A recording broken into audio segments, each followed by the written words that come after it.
are on here as well, Helen and Gary Dosick. I had a wonderful previous Shabbat. It's hard to believe it was just last week, but my middle daughter became bat mitzvah last Shabbat. So that was very exciting. She read Bereshit. My father-in-law read a little bit of it also. So it was really nice to start off the new cycle of the Torah with my daughter becoming bat mitzvah. So that was really nice. And unlike our first daughter, who had her bat mitzvah earlier in the pandemic, where there were only a few people who could be outside and we had to stream everyone in, this time, hallelujah, we had people able to come in from around the country. So it was very nice. So I'm still riding that wave of joy and celebration. And I feel like as parents, Julia and I have succeeded, not because we just got our daughter to chant from Torah, but because she even said to me again this morning, Daddy, can I do that again, please? So I feel like that's a true sign of success. If a clergy rabbi's child is not burdened by this tradition and instead just wants to keep going and reading more, to me, a huge success. And to Merle, Susan Dermer was here and she mentioned you. So nice to have that connection as well. I'll see her again on Monday. Yeah. Next Monday. So with that, I do want us to move into this week's Torah portion. The Shabbat message. Before we get in, I want to focus more on Noah, but Rabbi Ben Naim put out her Shabbat message, which was about the Tower of Babel. And so I just want to put out there, we can't ignore kind of the blatant and kind of pervasive anti-Semitism that we're experiencing, especially in this city, with the sign that was over the 405 earlier and the leaflets that are going around and schools having to put out statements, kind of reminding their communities that they stand against anti-Semitism. Just again, the power of words. If we think back to last week, how God creates the world with words, the power that words have both to create and of course to destroy. And they have the power to destroy careers, as they did with Kanye West, for good reason. But for us to continue to remember that not only do words have the power to create or destroy, but we have a responsibility to use our voices and to respond and to educate other people, because there's a lot of education that needs to be done. So we at Wilshire Boulevard Temple are a part of a new program through the ADL, the Anti-Defamation League. There are about 100 to 150 synagogues from around the country who are now in a cohort this year, where we are going to be in partnership with the ADL and providing some programming through them to raise awareness in our own community. And then they give us resources that we can use as well. And also for any of you to be aware and to tell people that if anything, God forbid, anti-Semitic happens to you or in your neighborhood, to let me or one of our other clergy know, because then we can also be in touch with the ADL, because they keep track of all of that. And unfortunately, the numbers have grown exponentially over these last years. So it's important for us to also keep track of that as well. Okay, but I want to transition now into the Torah portion. This Torah portion, I'm going to also put a few links into the chat. One of them is that's the version you can look at online. And if you want a PDF version of it, I'm including it also here so that you can have that. I find that format to be a little easier. So you can download it, because as always with me, we're never going to get through the whole source sheet. But this Torah portion is really special to me because when I went to Emory University, I took an Intro to Judaism class I think it was my freshman year, with Deborah Lipstadt, who is a phenomenal teacher and became a mentor to me. I took all of her classes, but I took an Intro to Judaism class because I didn't learn a ton in religious school growing up. And I figured now that I was in college, now that I was also exposed to East Coast Jews, I grew up in the Bay Area, a very assimilated community. And then I was exposed to all these people from New York and the East Coast who had a different understanding of what it meant to be a part of a Jewish community. I felt it was important for me to learn a little bit more. And I remember one of the first things we did was we looked at the story of Adam and Eve, and then we looked at the story of Noah. And I remember going and visiting Dr. Lipstadt in her office hours, because after reading Noah's Ark and the story of Noah, I was so upset by Noah's lack of questioning, by Noah's just acceptance of the fact that God was going to destroy the world.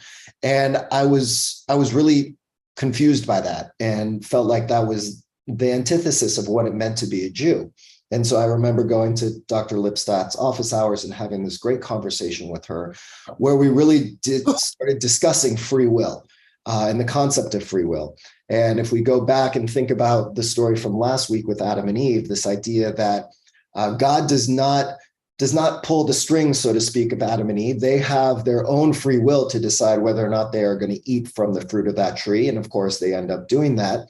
But that is, of course, the first example of one of the most important concepts in our tradition, which is that we have free will, that there is not a God up there who is the puppet master telling us exactly what to do, that we are in charge of our own decisions.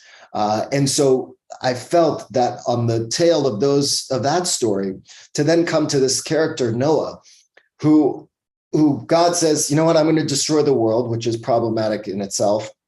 But Noah, you go, you build the ark. And of course, what Noah does not do is ask any questions. So I want to look today at a few rabbinic sources and a few commentaries about two pieces of the first line. They actually come from the first line of the story of Noah.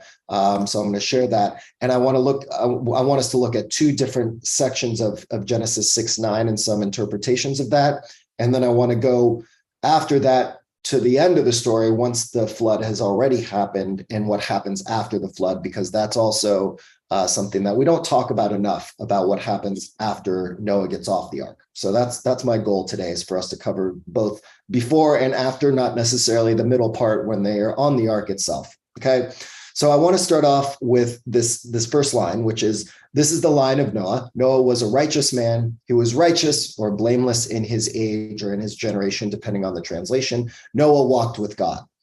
So I want to focus first on this idea. He was righteous in his generation. Because the rabbis want to, again, like everything in Torah, every word matters. So why is it that he says, okay, well, it says right here, Noah was a righteous man. Why do they then follow that right afterwards with this idea he was righteous in his age or in his generation? Why did they add that part? Okay, so this is where the rabbis start to try and understand, well, what does that mean? And again, this is linked into the challenge that I had with Noah, which is, what does it mean to be righteous when he acted the way he did? Because on one level, of course, Noah did a great thing. He saved those animals, he saved his family, and yet I've always been uncomfortable with the way in which we elevate Noah's stature to this level of being kind of some hero. And we do that mostly starting in the pediatric level, but we never really help our students and then us as adults see the complexity and the nuance of his character and some of the challenges that he presents and why he was righteous for his age, because the rabbis are also torn by him. Okay, so this is one from the Talmud. With regard to the verse, these are the generations of Noah. Noah was a righteous man and wholehearted in his generation. Rabbi Yochanan says, relative to the other people of his generation, he was righteous and wholehearted, but not relative to those of other generations. And Reish Lakish says, in his generation, he was righteous and wholehearted, despite being surrounded by bad influences. All the more so would he have been considered righteous and wholehearted in other generations. Okay, so far we have two contrasting views. Rabbi Yochanan is saying, look, in his generation, compared to all those other terrible people, he was definitely righteous and wholehearted. But, if you were going to bring him into a different generation, he lived at a different time, maybe not so much. Reish Lakish, on the other hand, says, well, actually, no, he was righteous in his generation, and he would have been considered righteous in other generations as well, because he was a good man. Rabbi Hanina says, there's a parable for the statement of Rabbi Yochanan. To what is this matter comparable? It is comparable to a barrel of wine that was placed in a cellar where vinegar is stored. In its place, its fragrance diffuses, is noticeable, relative to the odor of the vinegar. When it is not in its place surrounded by vinegar, its fragrance does not diffuse, and its pleasant odor is not sensed. Rabbi Oshaya says, there is a parable for the statement of Reish Lakish. To what is this matter comparable? It is comparable to a flask of perfume that was placed in a location of filth. In its place, its fragrance diffuses despite the ambient odor, and all the more so is its fragrance noticeable if it is placed in a location where there is perfume. Okay, again, little confusing, these parables, but I love how the rabbis use parables to try and explain things. So we have both of these two statements, and again, we have no real solution here, according to the rabbis, but as we find with many of their disagreements, we have two different perspectives that are put side by side without much judgment given to one having precedent over the other. Okay, so in this statement, in this debate, we have one Rabbi Yochanan saying, no, he's great for his time, not overall time, and Reish Lakish saying, no, he's great overall time. Okay, Rashi comes around and says, some of our rabbis explain it. To his credit, he was righteous even in his generation. It follows that had he lived in a generation of righteous people, he would have been even more righteous, owing to the force of good example. Others, however, explain it to his discredit.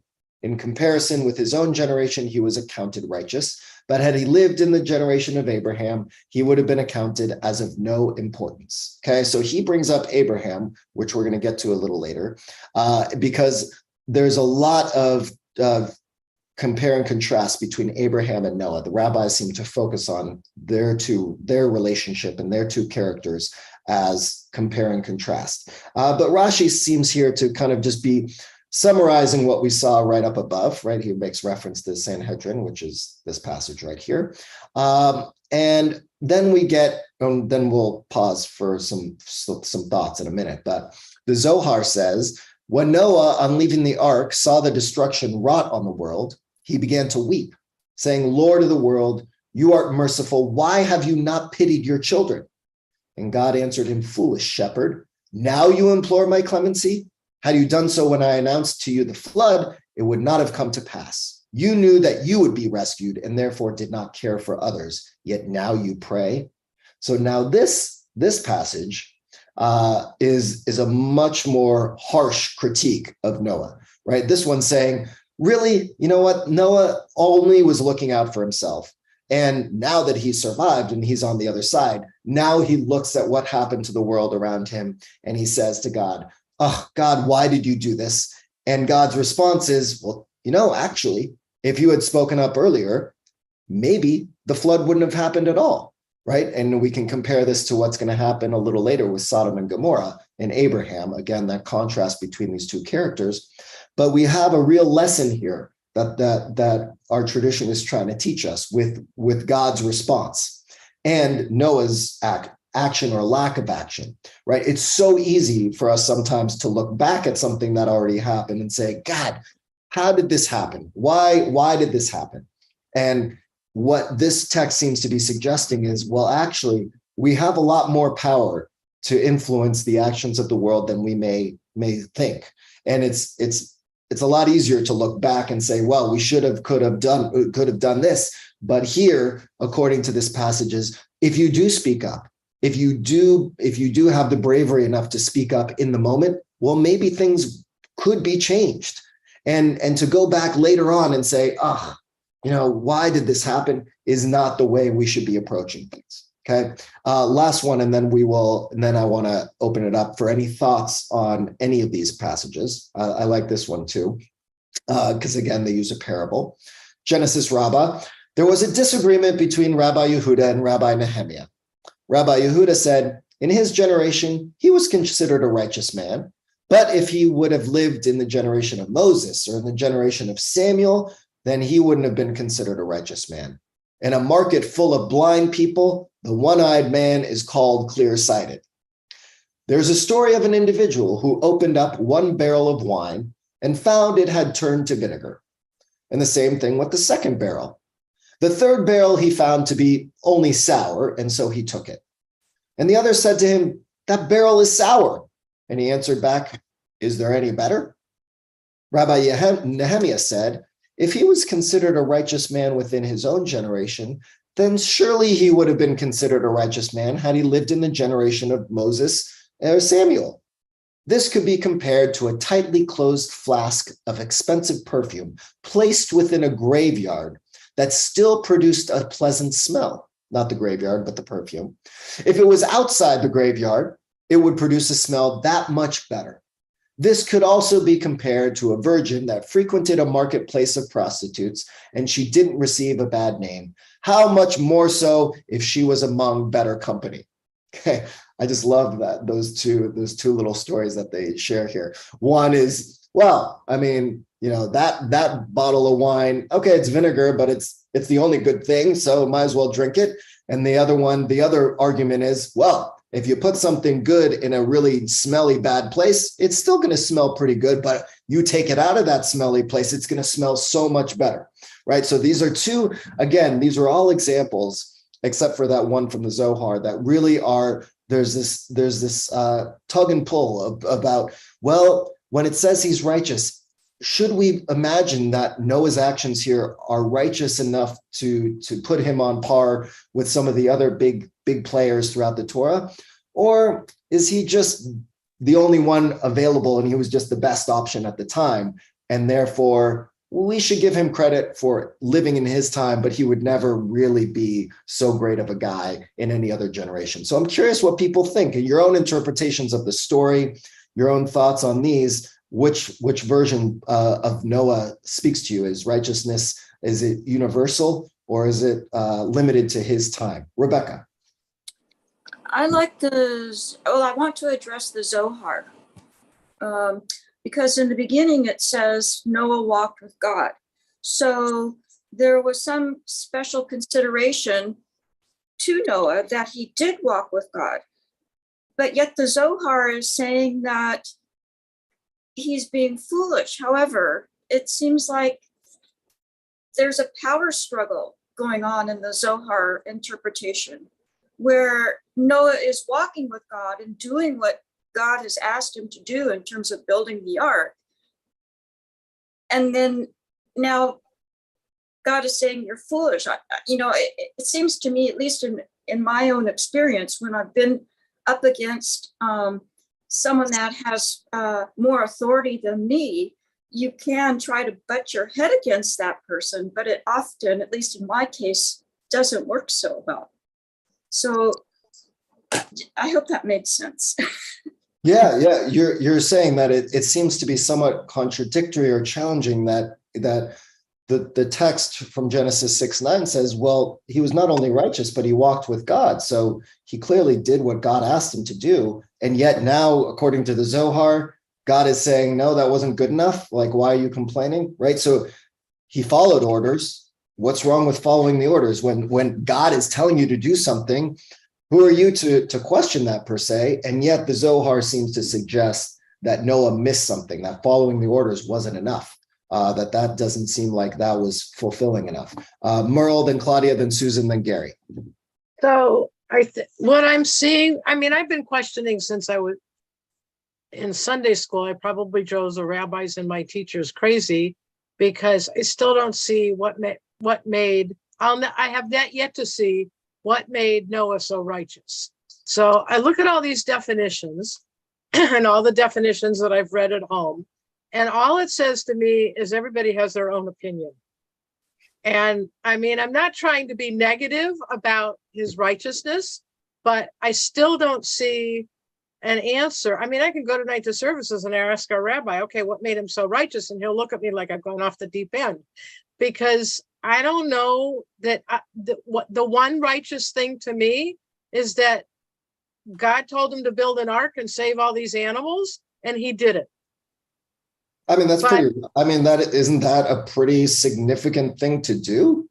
I think that's an amazing thing to do, but what made him righteous for God to choose him to do it? That's where I'm coming from. Yeah, he did it, and I think it's fabulous. But where was it before that God picked him? Was he the only one that wasn't causing a fight? And also, was he not Jewish, Noah? No, technically there's no monotheists yet. Right. Okay. I didn't think so. Yeah. Okay, great. Thanks, Merle. Claudia. You're welcome. Well, there is a dissonance in the text, and obviously I think the text takes for granted that Noah was righteous based on whatever he did before we get to the story. But there is a dissonance in the tension, because it says that Noah was righteous and walked with God, but he was righteous in his generation. So they decided, they put a qualifier there. So why did they put a qualifier in such short sentence? So that to me means I would fall on the side of Rabbi Yohanan, I think, that it was righteous in his generation. Although that parable after is a little bit faulty, because between vinegar and wine, I would think that the smell of vinegar would be more overpowering. But anyway, hope it makes sense. Yeah. Okay. So Claudia is saying because they put a qualifier, the Torah adds a qualifier to that line, then it would seem to suggest by the mere fact that that's included that he's righteous specifically for his time, or else they could have just left it that he was a righteous man by itself without the qualifier. Okay, great. Gary? You have to unmute. Okay, there we go. Can you hear me now? Yep. Yeah. I had two thoughts. First of all, what is righteous?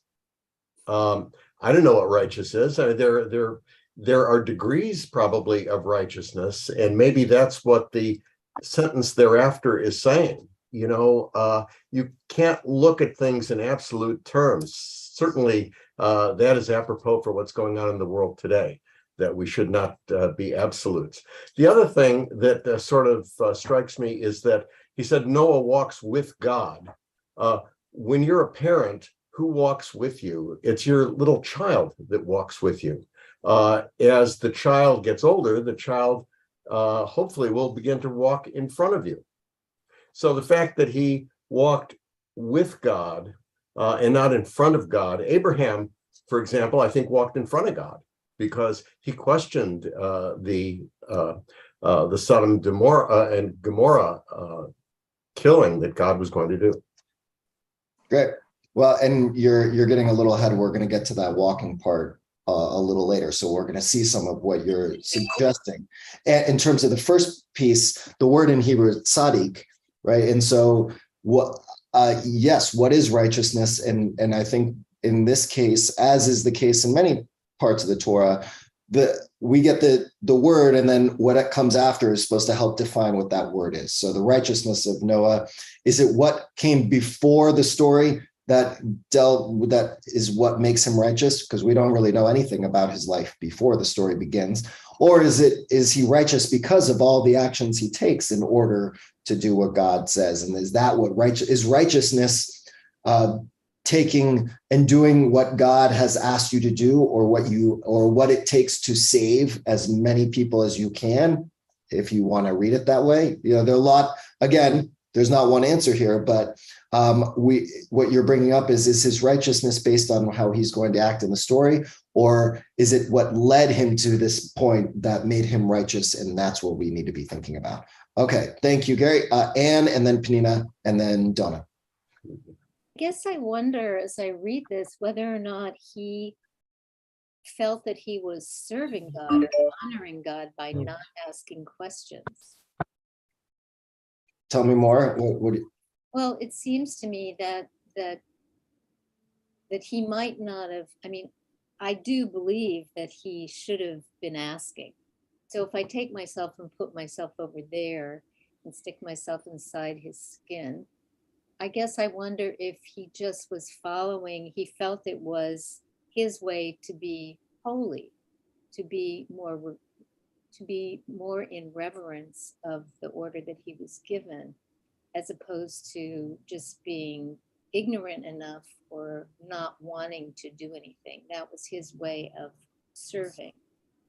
Yeah, and again, that would make complete sense. I mean, I would also like to imagine that if I was put in his shoes, that if God said, I'm going to destroy the world and I want you to save the animals and save your family, that I would hope I would ask, well, can we maybe save some other people too? But at the same time, it's hard to imagine that we could. It's very hard sometimes to question authority, or when we're put in a position where, not only is it about questioning authority, but where the gravity of what we're being asked to do is so great that you almost could probably become overwhelmed by just thinking about, well, how am I going to do this, right? We become very much about how can we be successful in what we're being asked to do, and we may lose track of the impact of what we're doing with other people and become very much about the self. And that's just human nature, right? So in many ways, he is very righteous. Not only is he just respecting God, but we do have the concept of Yirat Hashem, the fear of God or the awe of God that comes up throughout the Torah. And so this is potentially a way of seeing that he is respecting what God is asking him to do. And he's doing exactly what God asks. And who is he to question what God is asking? Penina and then Donna.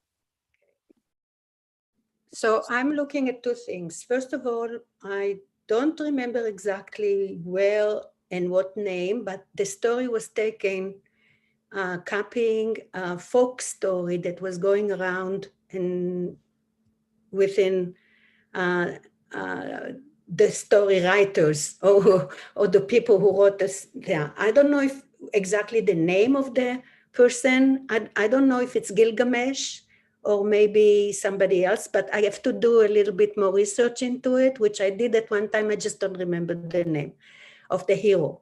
Second, we have to look today at whatever it is that we call Sheva Mitzvot Noach, the basic 7 righteous things that Noah attributed to Noah. So if we're looking at them, we could see what kind of character we are giving him to start with. Why was he called tzaddik? Because he was attributed 7 major, I guess, mitzvot that we till today, we call them Sheva Mitzvot Noach. So let's look at them. Let's see what it is that he had it naturally before people, that made him to be recognizable as a righteous man. So what are they? Can you please help me remember? Yes, I have to get the list. Basically you're referring to the 7 Noahide laws, as they're called in English, right? And one of them is not to murder, and it's basically universal laws that we are supposed to abide by that are separate from the 613 commandments associated with being Jewish, but that there are just some universal laws that apply to living in a with other people in a community. Yeah. The fact that he took the animals kind of tells you that he wanted to take something and nobody actually listened to him. Nobody believed him. So he figured out, okay, I have the room, I'm building this ark, so I'm going to take animals. Those are what you call, how would you say, like tmimim, somebody who doesn't judge, who doesn't know unless they follow nature, something that's pure to begin with, created like as it's supposed to be without any way to improve them, the animals. So he takes them and he figures, okay, this is also creatures of God, so he takes them. Great, thank you. Donna.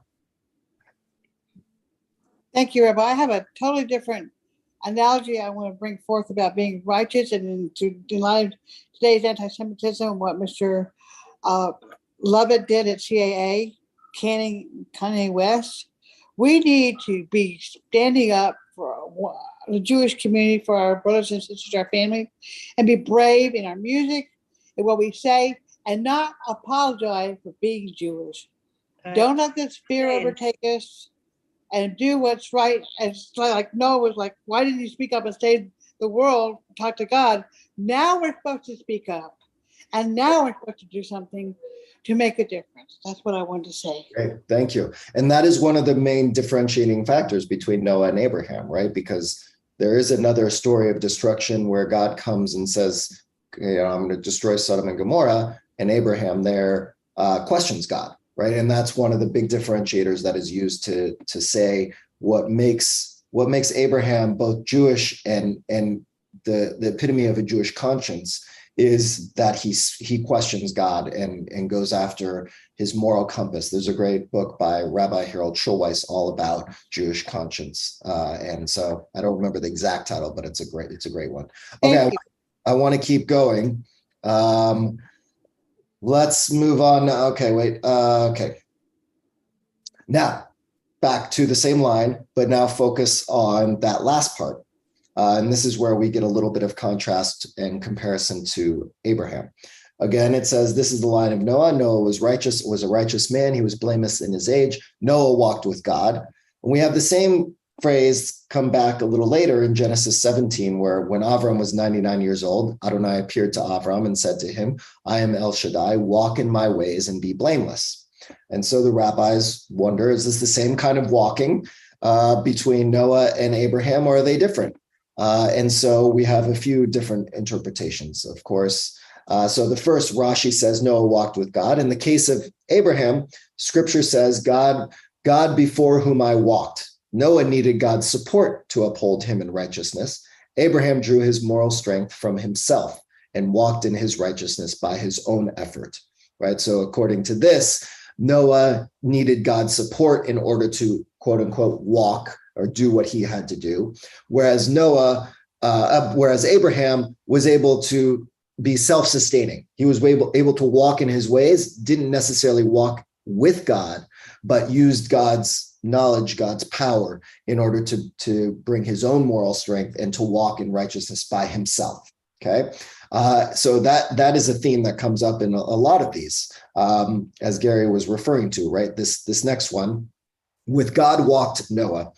In the Midrash from Rabbi Yehuda and Rabbi Nehemiah, Rabbi Yehuda said, there is a parable for a chief that had two sons, one big and one small.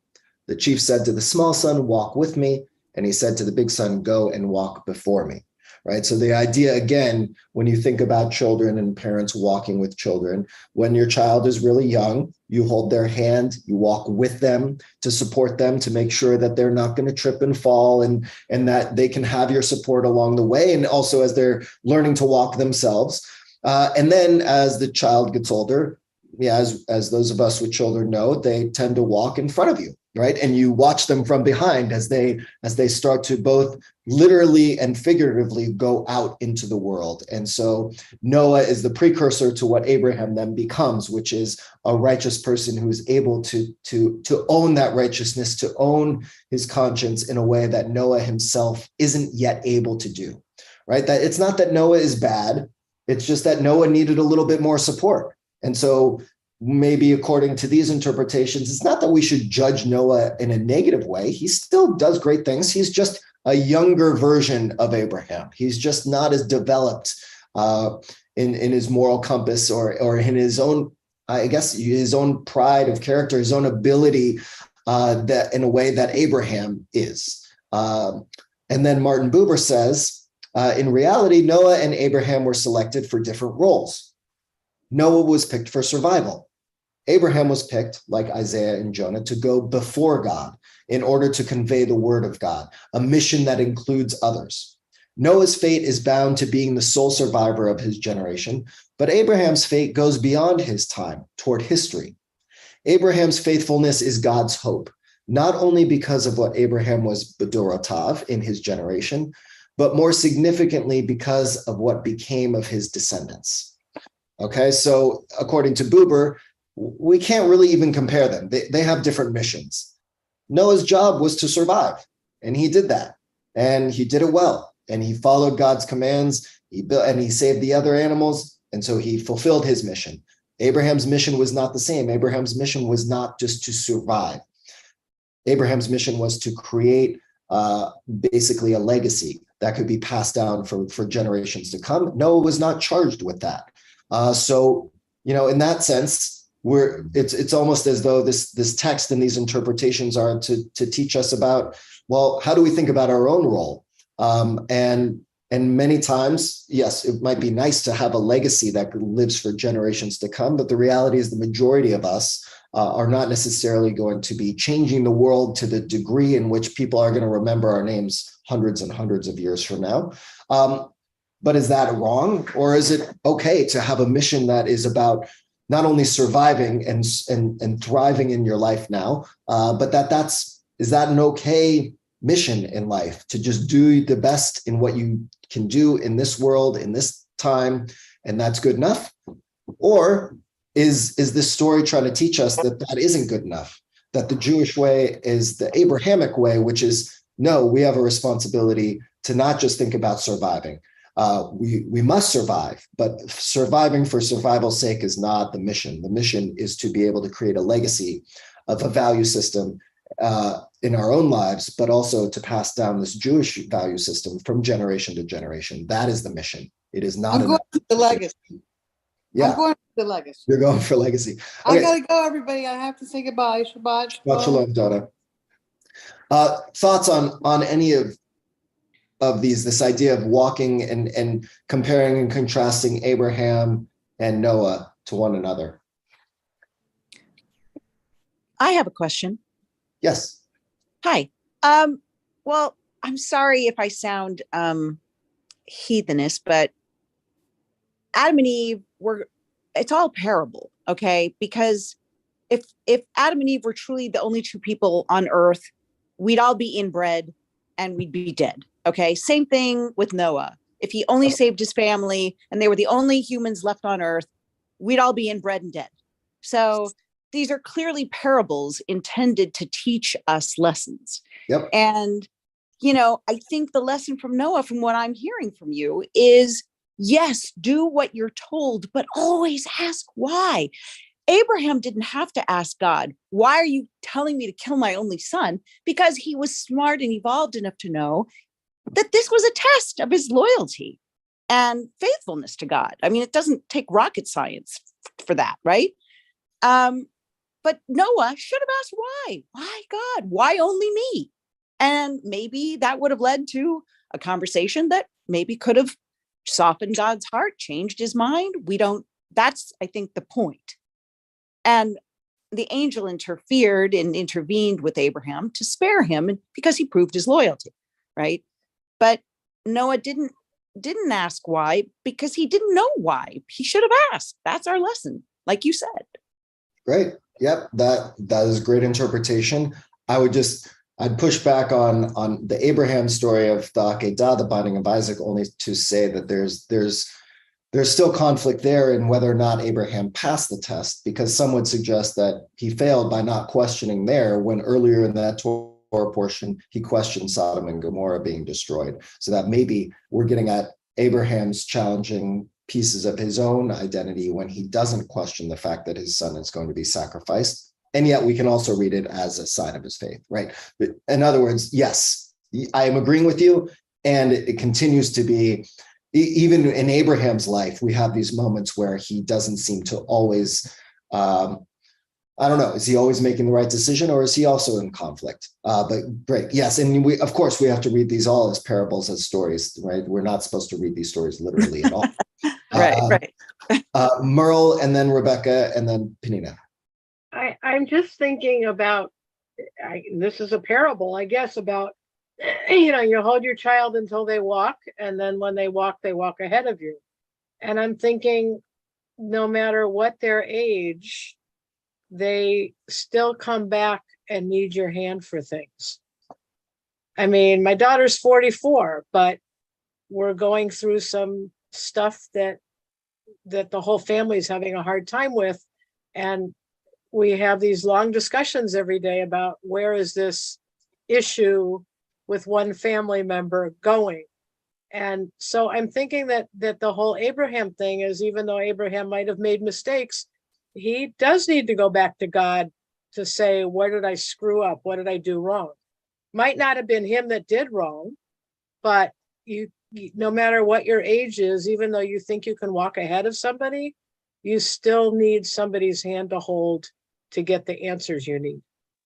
I love that. Thank you, Merle. You're and welcome. best of luck to your family with dealing with what Thank you. It's we're not letting it get in our way. Just every once in a while, she questions this one person and where his sanity is. Thank you, Rebecca. This is a response to Robin, and also kind of still going back to the Zohar thing. I don't think Noah could have questioned what God was asking him to do, because it was a power thing. God is up here. Noah's just a human. And sometimes when you question authority, you don't always get the result that you want. And I think Noah did the best that he could, and he didn't question God. Well, I just actually to, just agree with to, that. oh, I'm just sorry. I just want to agree with that, Abraham had a history of actually conversing with God or talking back to God, questioning God, whereas we are not aware of any history that Noah had. He walked with God, but maybe that means he just felt God. You obviously don't see God. So what relationship did he actually have with God? Clearly, he didn't speak to God. And maybe, I mean, my goodness, if you imagine that this is the first time you're hearing God's voice, would you actually question God? I don't think so. I wouldn't. Yeah, Right. that's what If you hear it a lot. Yeah, go ahead. yeah, that's what I'm saying. It was an authoritative kind of relationship. Correct. I agree with that. And I think what you're also both bringing up is the power of relationship, that it's very difficult to bring about change and to be able to question what's being done if there's not a relationship there in order to engage. And I guess one of the takeaways that I take from that is, if we want to be able to bring about change, we need to be engaged and build relationships with those who are in power, for us to be engaged in the process in order for us to be able to question in a way where we feel comfortable questioning and where our questions may actually be heard and listened to, right? And it's— Can I just, yeah. I agree with you 100%, Rabbi. Thank you so much for that. And that just led me to think of Iran in the situation right now where there's so much upheaval and protest, but the youth that are protesting don't have a relationship with anyone in power to effectuate the change that they want to see. So that's why it's so important to have relationships with those in power so that we can effectuate change. You're right. Great. Thanks. Penina. Okay. All right. Can you hear me? Yep. Okay. There is two things here. Noah is a universal figure right now. He represents a person who is a righteous person that you expect from everybody to perform. The 7 basic mitzvot that we account for today and related to Noah. Abraham has a different role here in history. He is righteous, yes, but his behavior, the reward for his behavior, first of all, is what the Jewish nation became.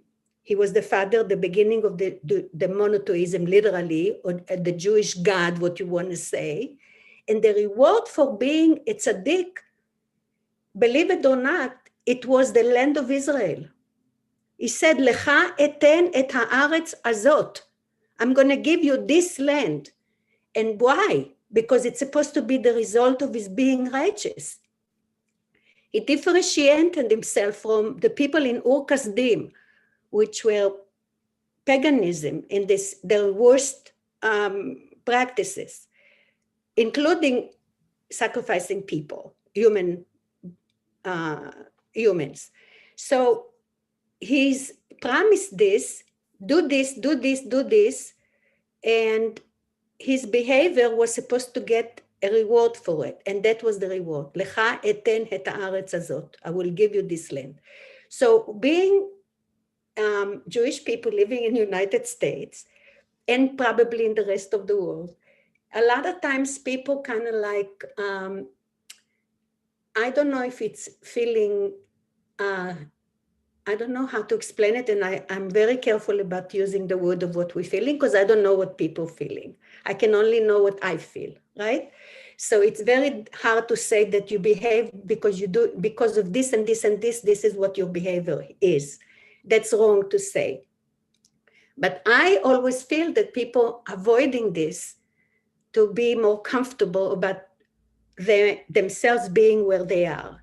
And I'm not just talking geographically, I'm talking altogether, living within a society that not everybody is Jewish. So when you come to bring Abraham as a example, you always have to remember that that was the first connection to the land of Israel. And Noah is more universal. Great. Thank you, Penina. There was no way, there isn't any frame that we can put him right now, but we know that he was supposed to be considerate of other people. and merciful to the animals and all this stuff. Great. Thank you. I want to get to other people. That's it. That's how I see it.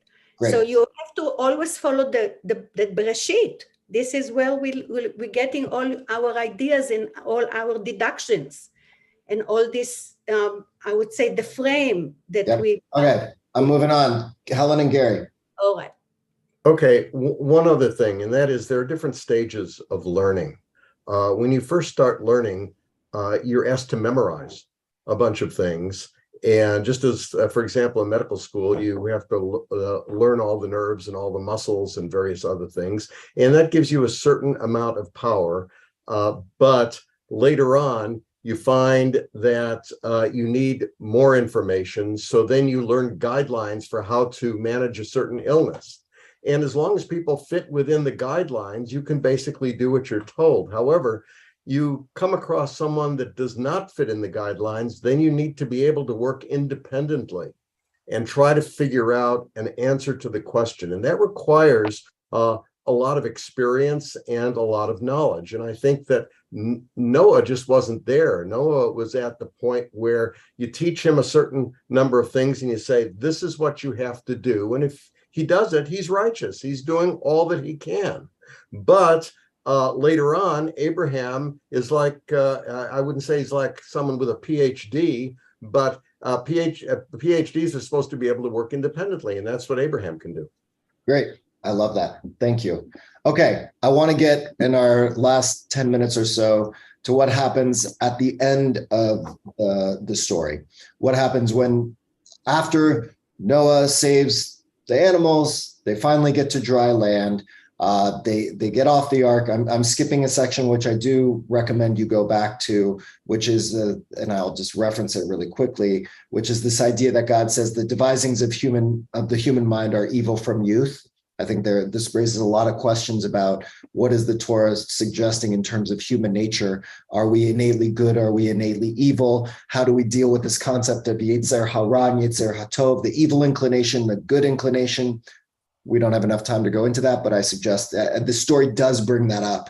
And so that's a really great thing to talk about. But you see here, they come out, they build an altar, they taking of every pure animal and of every pure bird, they offer a burnt offering on the altar.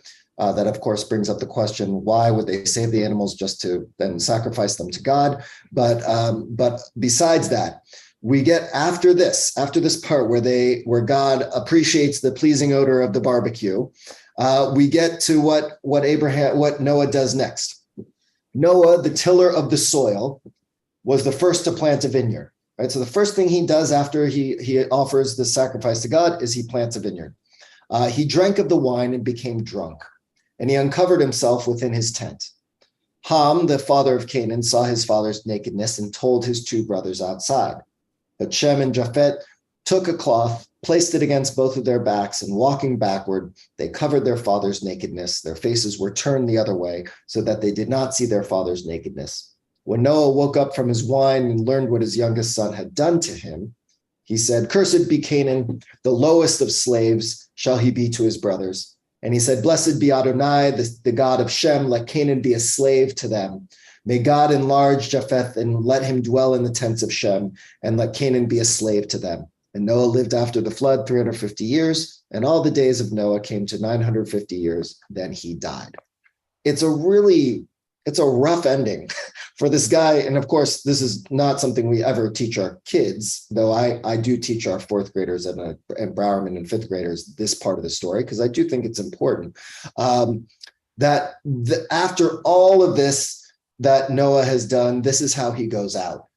He is the person who plants the vineyard, gets so drunk that he passes out naked in his tent, and his sons find him, and that leads him to wake up and really to offer these curses, the first time really that humans are offering curses to others and blessings, and uses that language, and that's the end of his story.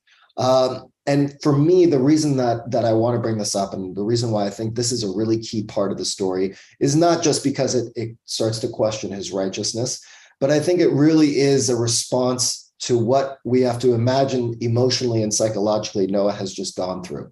And that this is the story, is the example of the unhealthy way of dealing with the trials and tribulations in our lives, right? Noah, if you were to imagine, of course it's a parable, but imagining the story being told of this man who is not in this pristine, gorgeous Hawaiian water with, the two giraffes sticking their heads out of the ark, but imagining that it's a flood scene where there are dead bodies floating in the water and bloated animals and, just ruin all over the place. And the smell, being on that ark was probably not a joyous occasion at all, not only because of what was happening in the ark itself, which again is also a spiritual story. And there are many rabbinic interpretations about what does it mean to be enclosed in that space, and finally to open up the windows, so to speak, and let the dove out. But what does it mean to come out of such a traumatic experience?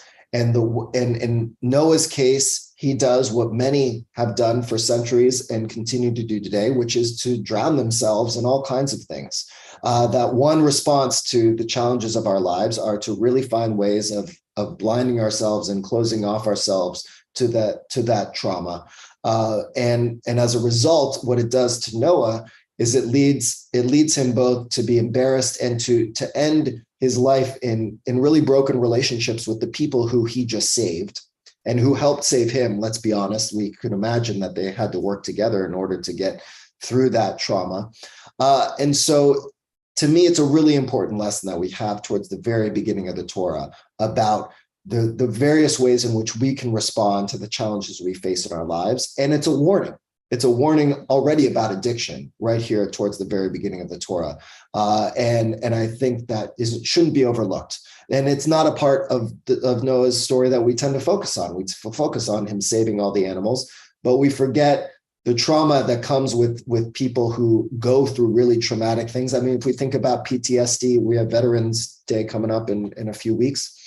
Think about anyone who goes to war, anyone who really has, and in some ways, all of us who have survived COVID, that there are many levels in which we can imagine the trials and tribulations. And this is a reminder for us to be thinking about how do we respond to those challenges in our life, and how do we look for healthy ways to do it and to respond and to care for ourselves. And Noah, again, like so many other stories in the Torah, responds in a way that is supposed to teach us a lesson about what we shouldn't do.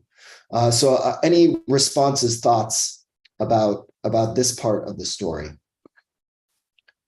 I assume many of you have focused and read this part of the story before, since I know all of you come to this on a regular basis. But any other lessons that you feel like this part of the story is supposed to teach us, or why it's included?